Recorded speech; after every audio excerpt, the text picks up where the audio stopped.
Bollywood silver screen presenting alien Hunter. साल 1947 new Mexico के Roswell शहर में एक रेडियो ऑपरेटर को एक अननोन रेडियो सिग्नल रिसीव होता है। वो तय करता है कि वो इस सिग्नल को इन्वेस्टिगेट करेगा और अब सिग्नल का पीछा करते हुए वो एक अननोन जगह पर पहुंच जाता है। उसके साथ उसका एक डॉग भी है।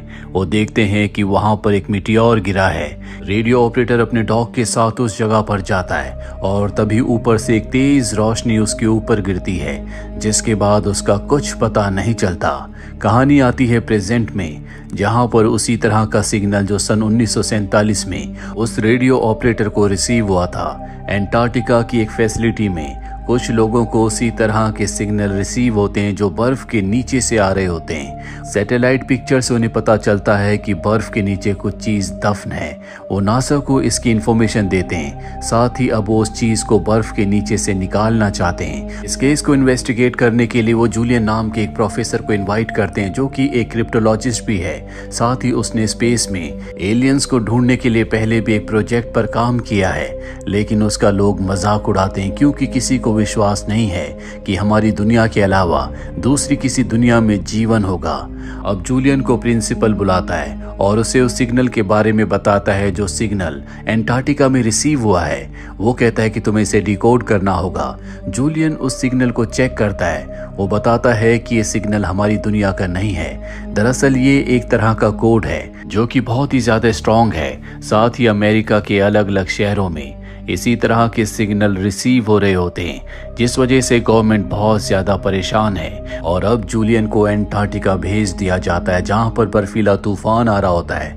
वहां पर उसकी मुलाकात नायला से होती है, जो उसे बर्फ के नीचे बनी अपनी फैसिलिटी में ले जाती है। डॉक्टर एलेक्स से भी वो मिलता है। डॉक्टर एलेक्स उसे उस जगह ले जाते हैं जहां पर वो चीज है जो उन्होंने बर्फ के नीचे से निकाली है, जहां से वो सिग्नल आ रहे थे।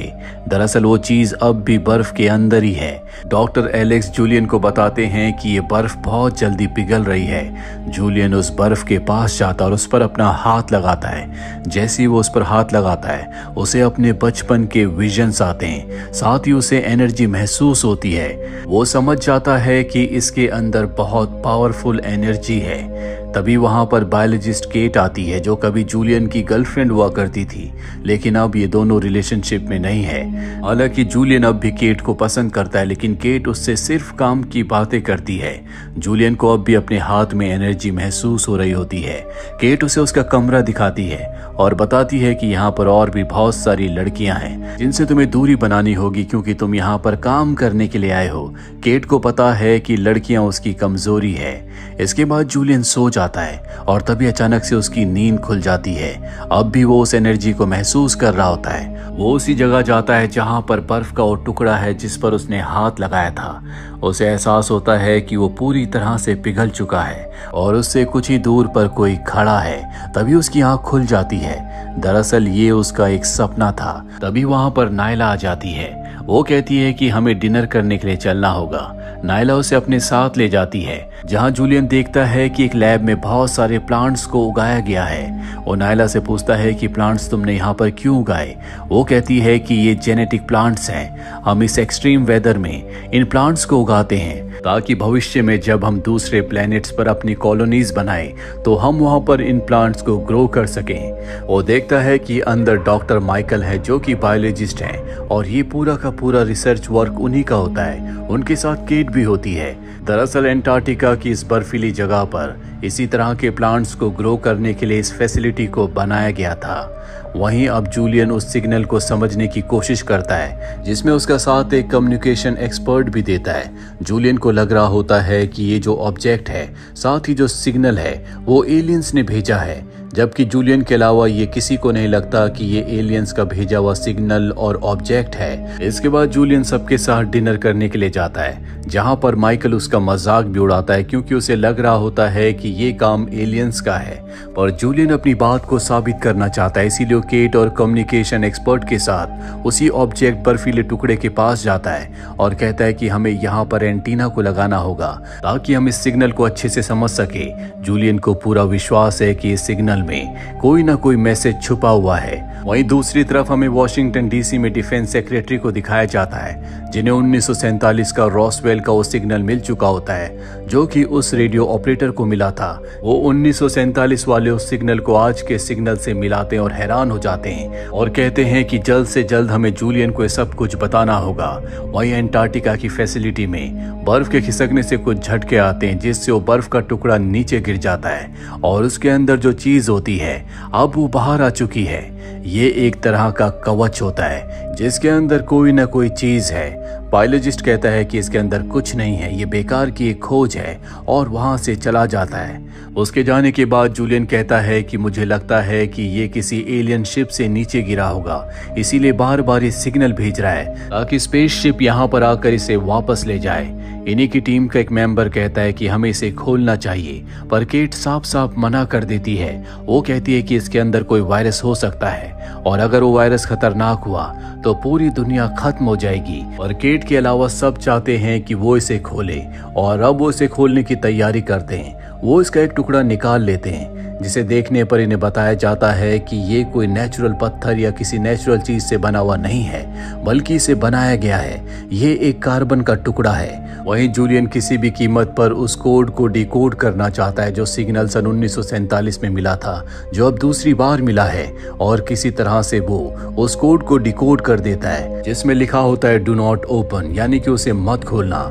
ये पढ़ते ही वो नीचे भागता है जहां पर वो ऑब्जेक्ट है, पर तब तक उसकी टीम के मेंबर्स उसे खोल देते हैं और जैसे ही वो ऑब्जेक्ट खुलता है उसके अंदर से एक इलेक्ट्रिक वेव निकलती है जिससे आसपास के उसके कुछ साथी मारे जाते हैं। अब तक जूलियन भी नीचे आ गया होता है, उसके साथ नायला भी होती है। ये देखते हैं कि उसके अंदर एक एलियन है जो कि स्लीपिंग पॉड के अंदर है। वहां से केमिकल रिलीज हो रहा होता है जिससे इन्फेक्टेड होकर कुछ लोग मारे जाते हैं। नायला की भी मृत्यु हो जाती है। वहीं दूसरी तरफ हमें वॉशिंगटन डीसी में दिखाया जाता है जहां पर बड़े बड़े अधिकारियों की मीटिंग हो रही होती है। वो बताते हैं कि एंटार्क्टिका में जो ऑब्जेक्ट मिला है सन 1947 में, रॉसवेल में भी हमें वैसा ही ऑब्जेक्ट मिला था। ये बहुत ही खतरनाक है। इसके अंदर से कुछ ऐसा लिक्विड निकलता है जो इंसानों को चंद ही मिनटों में पिघला देता है। साथ ही उस चीज के आसपास जो भी होता है वो इन्फेक्टेड हो जाता है, वो दूसरे लोगों को इन्फेक्टेड कर सकता है। और अभी तय करते हैं कि ये एंटार्क्टिका के उस स्टेशन को न्यूक्लियर बॉम्ब से उड़ा देंगे। यहाँ पर जूलियन के प्रिंसिपल को भी बुलाया होता है। वो कहते हैं कि तुम्हें जूलियन को बताना होगा, जिसके बाद वो जूलियन को इन्फॉर्म कर देता है कि रशियन सबमरीन तुम्हारी तरफ बढ़ रही है और अगले 3 घंटों में वो स्टेशन को न्यूक्लियर बॉम्ब से उड़ाने वाले हैं। माइकल अच्छी तरह से समझता है कि अगर इनमें से कोई भी बाहर गया तो पूरी दुनिया खतरे में आ सकती है। ये सब के सब आपस में डिस्कशन करते हैं। बाहर बहुत तेज तूफान भी आ रहा होता है, ये यहाँ से बाहर नहीं निकल सकते। साथ ही ये फैसिलिटी इतनी सिक्योर होती है कि अंदर जो भी वायरस होगा वो कभी बाहर नहीं आएगा। लेकिन यहाँ पर जो माइकल नाम का बायोलॉजिस्ट है वो इस तरह से यहाँ पर नहीं मरना चाहता। वो तय करता है कि वो यहाँ से बाहर जाएगा। हालांकि जूलियन उसे समझाने की कोशिश करता है, लेकिन जब वो नहीं समझता तो जूलियन उसे एक पंच मारता है। साथ ही जिन पायलट के साथ जूलियन यहाँ पर आया था वो उनसे गन ले लेता है। बायोलॉजिस्ट कहता है कि हम इन्फेक्टेड नहीं है, हमें यहाँ से निकलना चाहिए।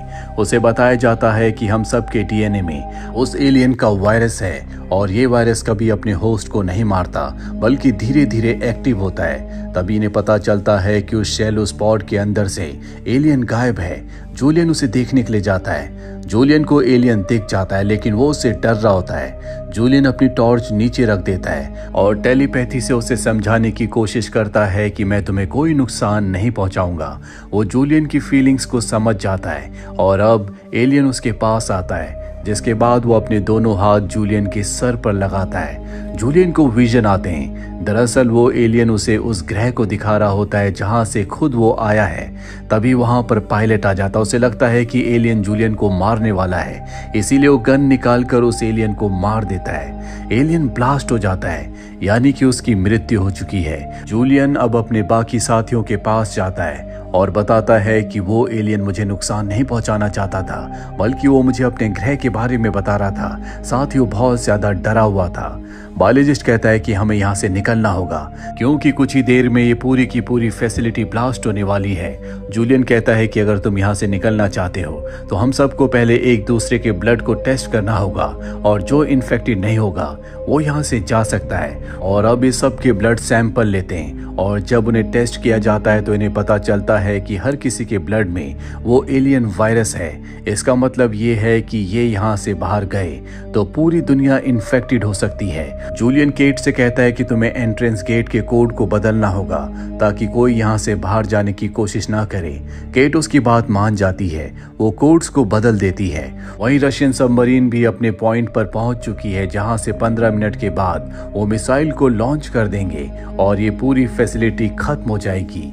बायोलॉजिस्ट इस तरह से मरना नहीं चाहता, इसीलिए वो पायलट को अपने साथ मिला लेता और कहता है कि मुझे एक दूसरा रास्ता पता है जिस रास्ते से हम यहाँ से निकल सकते हैं, जो कि उसके प्लांट रूम से होते हुए बाहर निकलता है। वो अपने साथियों के ऊपर हमला करता है और प्लांट रूम में पहुंच जाता है, लेकिन जैसे वो प्लांट्स को क्रॉस कर रहा होता है प्लांट्स अपने आप ही मुरझा जाते हैं। पायलट समझ जाता है कि अगर उनके आसपास उनके और उनकी एनर्जी का प्लांट्स पर यह असर हो रहा है तो बाहर की दुनिया पर क्या होगा। वो कहता है कि हमें अपनी जान बचाने के लिए यहाँ से बाहर नहीं जाना चाहिए, ऐसा करके हम पूरी दुनिया को खतरे में डाल सकते हैं। पर बायोलॉजिस्ट उसकी बात नहीं मानता और उसे गन से शूट कर देता है जिससे उसकी मृत्यु हो जाती है। जूलियन गोलियों की आवाज सुन लेता है, वो समझ जाता है कि बायोलॉजिस्ट यहाँ से भागने की कोशिश कर रहा है और अब वो उसका पीछा करता है। बायोलॉजिस्ट जैसे ही बाहर निकलता है तो वहां पर एक स्पेसशिप होती है जिसने चारों तरफ एनर्जी का एक फील्ड बनाया होता है। उस फील्ड में वो फंस जाता है। जूलियन भी अब बाहर हो चुका है। बायोलॉजिस्ट वहां से निकलने की कोशिश कर रहा होता है,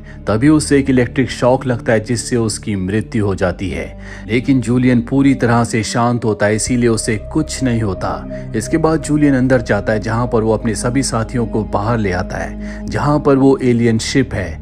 उस एलियन शिप से 2 एलियन बाहर निकलते हैं और वो इन सब को अपने साथ अपने स्पेसशिप से इस जगह से ले जाते हैं। तभी इस जगह पर मिसाइल गिरती है जिससे पूरी जगह तबाह हो जाती है। अगले दिन न्यूज में दिखाया जाता है कि न्यूक्लियर पावर प्लांट की वजह से उस जगह पर ब्लास्ट हुआ था। दरअसल अब वॉशिंगटन डीसी में जितने भी बड़े अधिकारी होते हैं उन सबको पूरा यकीन हो चुका है कि फैसिलिटी में सब के सब मारे जा चुके थे। लेकिन सच तो ये है, जूलियन और उसके कुछ साथी एलियंस के साथ उनके स्पेसशिप में हैं, जो कि अब सोलर सिस्टम से बाहर जा चुके हैं। शायद एलियंस उन सबको अपने साथ इसलिए ले गए क्योंकि उन्हें पता था कि ये सब के सब इन्फेक्टेड हैं और अगर ये अर्थ पर रहे तो दूसरे लोगों के लिए भी एक खतरा बन सकते हैं, जिससे इंसान हमेशा के लिए अर्थ पर खत्म हो जाएंगे, जो कि एलियन नहीं चाहते थे। और इसी के साथ ये फिल्म, ये कहानी यहीं पर खत्म हो जाती है। उम्मीद करते हैं कि ये कहानी आपको पसंद आई होगी।